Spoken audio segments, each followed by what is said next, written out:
Mad అన్న Mad A² + B² + 2AB mad square. Chapter 1 ఎలా ఉందో చాప్టర్ 2 అలాగనే అనిపించింది నాకు. అలా చాప్టర్ 1లో కాలేజ్ సీన్స్ ఉంటాయి, చాప్టర్ 2 లేదంటే అన్న చాప్టర్ 2లా లడ్డు కానీ పెళ్ళి అని చెప్పి అలా ఉంటుంది డ్రామా, అలా వెళ్ళిపోద్ది. కానీ స్టోరీ ఇలా మళ్ళీందన్న, నిజంగా నా స్టోరీ బాగుంది, కామెడీగా ఉందన్న, కామెడీగా ఉంది స్టోరీ.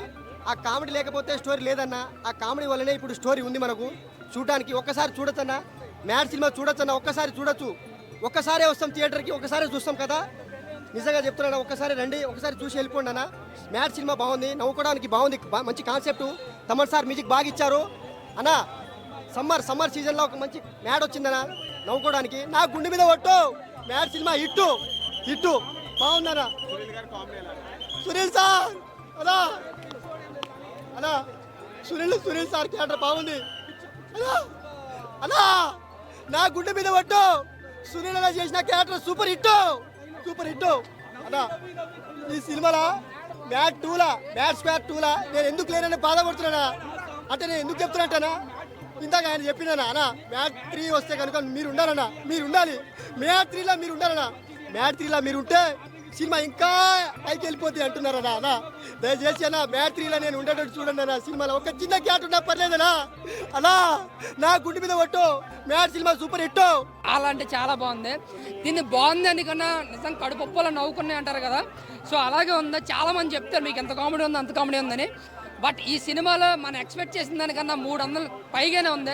అంత బాగుంది. మీరు 100 ఎక్స్పెక్ట్ చేస్తే 200 ఉంటుంది, 200 ఎక్స్పెక్ట్ 400 చేద్దాం, అంత బాగుంది. ముఖ్యంగా డీడీ క్యారెక్టర్ కావచ్చు, అశోక్ గారి క్యారెక్టర్ కావచ్చు, ఆ ముగ్గురు క్యారెక్టర్లు ఏదైతే ఉందో ఆ క్యారెక్టర్కి మించి లడ్డు క్యారెక్టర్ ఉందన్న. ఆ లడ్డు ఎంత నరకం చూస్తాడో సినిమాలో, అంతకన్నా పైగానే మనం నవ్విస్తారు. ఓవరాల్గా జాతరత్నం చూసినప్పుడు ఏదైతే ఫీల్ ఉంటుందో, ఎంత నవ్వు అనిపిస్తుందో అంతకించి డబల్ నవ్వుతారు ఇందులో. అంత కామెడీ ఉంది సినిమాలో. కామెడీ అంటే ఏదో వంగరగానో లేదంటే డబ్బులు ఉండేలతో కాదు, ఒరిజినల్ కామెడీ అనమాట. ఒక స్క్రీన్ ప్లే, ఒక పెన్ను పేపర్ మీద పెట్టి రాస్తే అప్పుడు ఎంతలో నవ్వుకుంటామో స్క్రీన్ మీద కూడా అదే ప్రజెంట్ చేశారు. స్క్రీన్ ప్లే బాగుంది. కథ ఎక్స్పెక్ట్ చేయకండి, ఒక రొటీన్ స్టోరీ అయినా సరే స్క్రీన్ ప్లేతో అండ్ రాసుకున్న సీన్స్తో కామెడీతో చాలా అంటే చాలా బాగా ఎంజాయ్ చేసాం మేమైతే మాత్రం.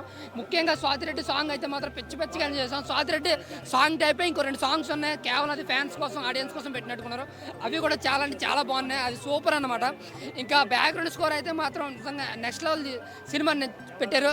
ఇంకా క్లైమాక్స్లో వచ్చే ట్విస్ట్ అయితే మాత్రం నెక్స్ట్ లెవెల్ అనమాట, ఇంకా పోగరి రేంజ్లో ఉంటుంది నిజంగా. ఆ బ్యాక్గ్రౌండ్ కూడా వస్తుంది. సో నాకైతే చాలా బాగా నచ్చింది. అనుదీప్ గారికి ఆ క్యామియో కావచ్చు, ఆ క్యామియో అయితే మాత్రం నిజంగా అది వచ్చినప్పుడు థియేటర్ దద్దర వెళ్ళిపోయింది అనమాట. ఆయన ఉన్న 2 మినిట్స్ ఉంటాడు, 2 మినిట్స్ కూడా ఇంకా సీట్లో పడి నవ్వుతారనమాట, అంత బాగుంది. ఎవ్రీ మినిట్ కూడా చాలా అంటే చాలా మంది నవ్వుతారండి. ఇక్కడ నవ్వు అక్కడ నవ్వు కాదు, ఫస్ట్ నుంచి లాస్ట్ వరకు కూడా నవ్వుతూ పోయేలా ఉంటారు కొంతమంది అయితేనే. అంత బాగుంది. ఓన్లీ కామెడీ అంటే ఒక కామెడీ సినిమాతో 500 కోట్లు కొట్టి సత్తా ఉన్న డైరెక్టర్ కళ్యాణ్ అనమాట. చాలా అంటే చాలా బాగుంది. అలాగే మ్యాడ్ 3 కూడా ఉంది. మరి ఇందులోనే ఎంత ఫన్ ఉంటే మ్యాడ్ 3 ఇంకెంత ఉంటుందో ఎక్స్పెక్ట్ చేయొచ్చు. అలాగే నాగవంశీ గారు ఏదైతే చెప్పారో ఎటువంటి కథనం ఎక్స్పెక్ట్ చేయకుండా ఓన్లీ ఎంటర్టైన్మెంటే అన్నారు. సో ఈ సినిమాతో అలాగే ఉంది. చాలా అంటే చాలా బాగుంది, ఎక్కడ బోర్ కొట్టలేదు. ఫ్యామిలీస్ కానీ పిల్లలు కానీ పెద్దలు కానీ ఎవరైనా సరే అందరూ ప్రతి ఒక్కరూ చూసే సినిమా. మీరు పెట్టుకున్న 300 రూపాయలకి పక్కగా ఆ స్ట్రెస్ మీ ఫీల్ అయిపోయి ఎన్ని టెన్షన్లు ఉన్నా ఈ సినిమాకి వస్తే ఒక 2.5 గంటలు చెప్పి హ్యాపీగా నవ్వుకుని హ్యాపీగా ఇంటికి వెళ్తారు.